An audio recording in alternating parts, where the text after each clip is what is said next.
Hi everyone, আসসালামু আলাইকুম। আমরা গত লেকচারে শিখেছি কিভাবে টেক্সটকে আমরা সেন্টারে নিয়ে যেতে পারি, লেফটে নিয়ে যেতে পারি, রাইটে নিয়ে যেতে পারি।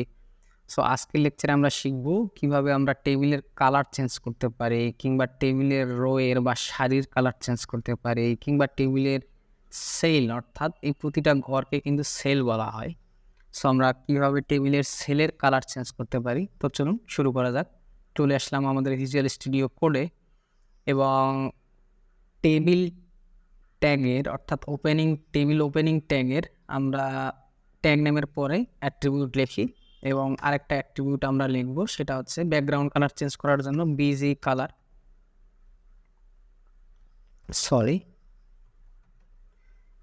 কালার আমরা অ্যাট্রিবিউট ব্যবহার করব, অর্থাৎ ব্যাকগ্রাউন্ড কালারের শর্ট ফর্ম হচ্ছে বিজি কালার এবং আমরা বলতেছি গ্রিন কালারটাই নিলাম। দিয়ে যদি সেভ করি তাহলে পুরো টেবিলের ব্যাকগ্রাউন্ডে কী কালার আসবে, গ্রিন কালার চলে আসবে। আমরা যদি কোডটা রিফ্রেশ করি তাহলে দেখতে পাচ্ছি পুরো টেবিলের ব্যাকগ্রাউন্ড কালার কী হয়ে গেছে, গ্রিন হয়ে গেছে। অর্থাৎ আমরা শিখলাম কিভাবে একটা টেবিলের ব্যাকগ্রাউন্ড কালার আমরা বিজি কালার অ্যাট্রিবিউট ব্যবহার করে চেঞ্জ করতে পারি।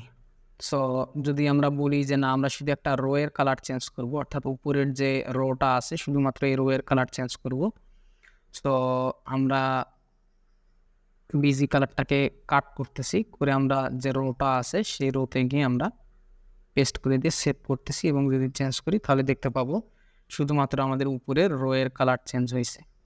আমরা যদি বলি স্পেশালি আমরা একটা সেলের কালার চেঞ্জ করব, অর্থাৎ এই যে সেলটা আছে সো এই সেলের কালার চেঞ্জ করব। সো আমরা ব্যাকএন্ড ডেভেলপার সেলে যাচ্ছি। ব্যাকএন্ড ডেভেলপার সেলে গিয়ে যদি আমরা বিজি কালার লিখে যদি গ্রে দিয়ে সেভ করে যদি আসি দেখি তাহলে দেখতে পাবো আমাদের ব্যাকগ্রাউন্ড কালারটা ব্যাকএন্ড ডেভেলপারের গ্রে কালার হয়ে গেছে। সো আমরা দেখলাম কিভাবে আমরা পুরো টেবিলের ব্যাকগ্রাউন্ড কালার চেঞ্জ করতে পারি, কিংবা কোনো একটা স্পেসিফিক রোয়ের ব্যাকগ্রাউন্ড কালার চেঞ্জ করতে পারি, অথবা কোনো একটা স্পেসিফিক সেলের ব্যাকগ্রাউন্ড কালার চেঞ্জ করতে পারি। সো দেখা হচ্ছে পরবর্তী লেসনে। সে পর্যন্ত ভালো থাকবেন, সুস্থ থাকবেন। আল্লাহ হাফিজ।